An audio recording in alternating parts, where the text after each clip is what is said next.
Good morning. Welcome to the forecast discussion for September 29th, 2013. Of course, it's a Sunday morning. It's currently 8:30 a.m. We have temperatures in the upper 40s to lower 50s to the north and west of the Philadelphia and New York City metropolitan areas. Lower to mid 40s over the far northern interior, and along the coast, we're looking at the mid to upper 50s, even a few lower 60s here in the Philadelphia metropolitan area. We certainly have a wonderful start to the Sunday morning, and it looks like it's going to be a wonderful Sunday afternoon. A bit breezy, but overall very nice, with sky cloud cover and temperatures in the lower to mid 70s throughout the entire Philadelphia and New York City metropolitan area. On the latest surface map, we have a cold front here over the Great Lakes, and this cold front is going to be our savior, because this cold front that's out here is going to keep the ocean storm that's developing well out over the Gulf Stream away from the Philadelphia and New York City metropolitan area. Now you see how these lines are packing here off the coast? That's a pressure gradient, and that pressure gradient will make its way into the Philadelphia and New York City metropolitan area. And as it does so, it's going to lead to winds increasing from the north and northeast. So it will get a bit breezy this afternoon, anywhere from 10 to 15 miles per hour. And it will drive some of the Atlantic Ocean into the New Jersey coast, so watch out for some minor coastal flooding right along the New Jersey coast. But for the most part, we're going to be dealing with dry conditions. Now, on the latest radar, you can see we have these showers out here well over the Great Lakes. Don't worry, they will not reach us until about Tuesday morning, so it really won't be much of an impact. And by the time they get here, they'll be very weak and rather isolated. We have showers and thunderstorms forming out here over the Atlantic, but for the most part, they will remain over the Atlantic. Now, tomorrow morning, there could be a few stray showers over portions of Long Island, eastern Long Island, and extreme eastern Connecticut. Again, I'm not really expecting much of a major impact, but don't be surprised if you run into a shower or two out here over extreme eastern Long Island and around Block Island. On the infrared satellite picture, you can really see that storm starting to get itself organized. Now, again, this high pressure system is going to protect us today, producing sky cloud cover, but the pressure difference between this high pressure system and that low pressure system will lead to increasing winds from the north and northeast.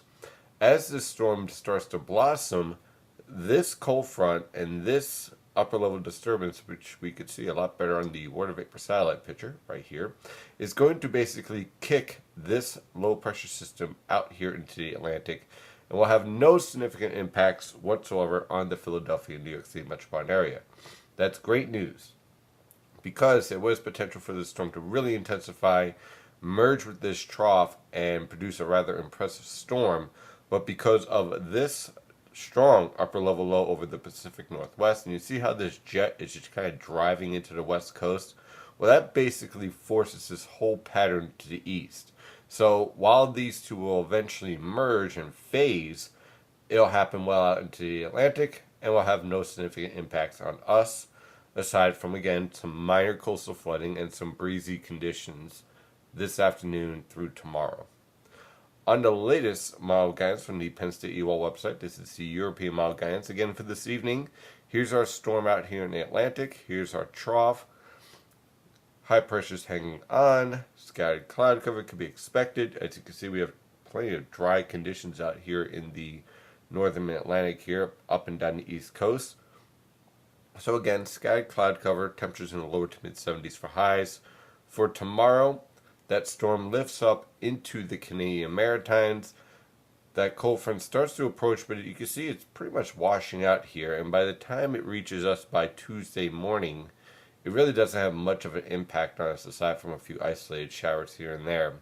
Temperatures throughout this period will remain in the lower to mid 70s, but by the time we get to Wednesday, we start to warm up nicely as high pressure anchors itself off the mid-Atlantic coast, and that means we return to more of a southwesterly flow.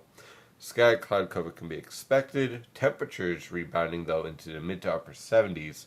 Our low temperatures in the lower to mid 50s, and those temperatures can be expected all the way through the end of this coming week, with scattered cloud cover for Thursday and for Friday, and a nice southwesterly flow, producing temperatures in the mid to upper 70s. There could be even a few lower to mid 80s in the Philadelphia metropolitan area, especially around the Delaware River Valley, that we're going to have to keep an eye on as we move on through the week. And then by the time we get to Saturday, a cold front will start to approach. We'll see clouds start to increase. Temperatures again in the upper 70s over most locations. Could be a few lower 80s in the Philadelphia metropolitan area.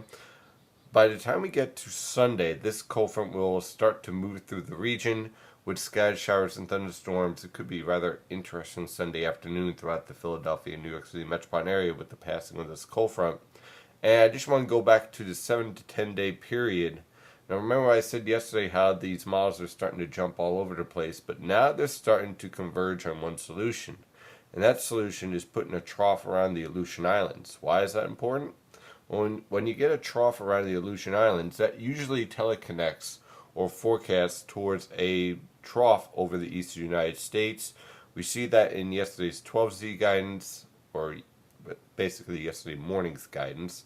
And now from last night's guidance that we're using currently, you can see that trough again being forecast in the east as we're seeing more of a focus of an upper level low around the Aleutian Islands. So you see when you have a trough here, you end up with a ridge over the west coast and a trough over the east coast.